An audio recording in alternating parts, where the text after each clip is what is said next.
6.4 Rabbit Run. It's just a task. Let's jump into it. Misha has a new rabbit that she named Waskel. She wants to build Waskel a pen so that the rabbit has space to move around safely.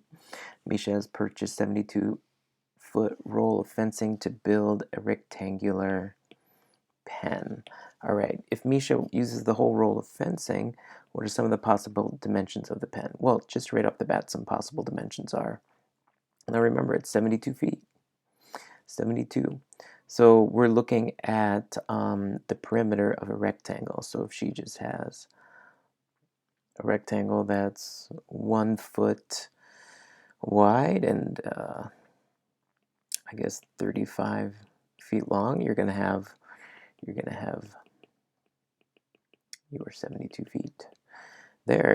And if she increases that to 2 feet, well, she's gonna have to do something a little bit different. We have 2 and 2, that's 4. Then we're gonna have to divide 68 in half. So each one of these would have to be 34. So here's just a couple ways that she could make 72 feet. I do want you to think of some more on your own. Now, if she wants the pen with the largest possible area, what dimensions would she use for the sides? And so, of course, when you have area, you're going to use length times width, right? Length times width. So we have area equals length times width. So in the first situation, we can actually reverse the length and the width here if we want, but let's use 1 for the length and 35 for the width. So the area would be 35. And if it was 2 and 34, well, the area is going to be 2 times 34. The area would be 68. 68. So actually, let's move over to a spreadsheet. And this is in Google Docs. And if you guys want to use this spreadsheet to help you get started, you guys can go ahead and find the length.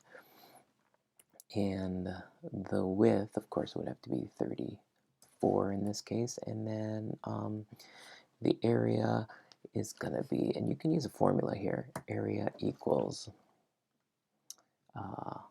this times this should get you what the area is going to be. So one thing that's cool about Google Sheets or making a spreadsheet is you can just select a couple of cells, and this little square in the corner here, you can grab that.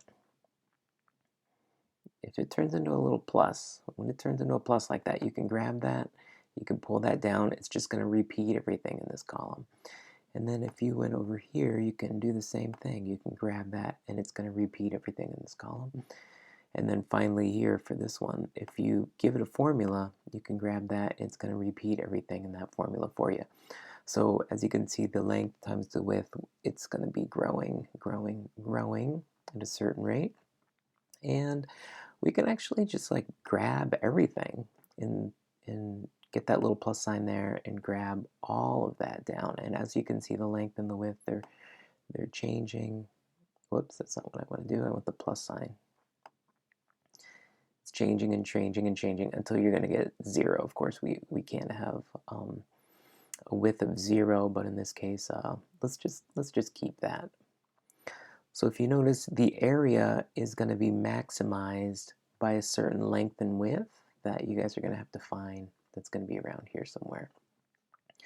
All right, I do want to add a column in here. I think I am going to add 0 here. I'm going to add 35 here.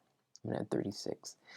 And of course, an area of 0. We can't have an area of 0, but we're just going to use it for the table we're about to make. So I do want you to think about, for the next part, 3, it says, write a model for the area of the rectangular pen in terms of length of one side, include an equation and a graph. So I'm going to just start you off on this, but if you notice, we have the length here. If the length with x, what do we do to x to get the width? And that's what I want you to think about. Like, if we put in 1, how do we get 35? If we put in 2, how do we get 34? If we put in 3, how do we get 33? That's basically writing an equation or an expression for the width in terms of whatever you're using, the length. So we're just using the length, and then we're going to write another, we're going to multiply that by the width, but we need an expression for that. What are you doing? What is that expression going to look like? And then the next part, it says use a graph. So, oh, by the way, and then how is the area represented? Of course, the area is length times width, right? Area is going to be equal to length times width, but we're going to say x is the length. And what are we going to be multiplying the width by in terms of x? There is going to be an x. There's going to be an x in there somewhere, okay, because it's going to be in terms of x. As far as the graph is concerned, you can use some graph paper, but if you guys want to try the spreadsheet, go ahead and just drag, just select this whole row right here. I think it's going to select for me. Let's select this whole row here for the length. Then I'm going to hold Command down on my Mac, or you guys can hold, I think, maybe Control on a PC, and then go ahead and select the area here, because we want to graph the area and x. So the area here is the output. The area is a function of the input, which is length. And then if you go up here to Insert, you guys can just find a chart. We've done this before with the scatter plots. You can actually use a scatter plot as a chart. If you want to, it's going to come out looking something like this. You could actually change this to a line chart or an area chart. It's going to be shaded underneath. You could change this into a line chart. You know, any one of these would be appropriate.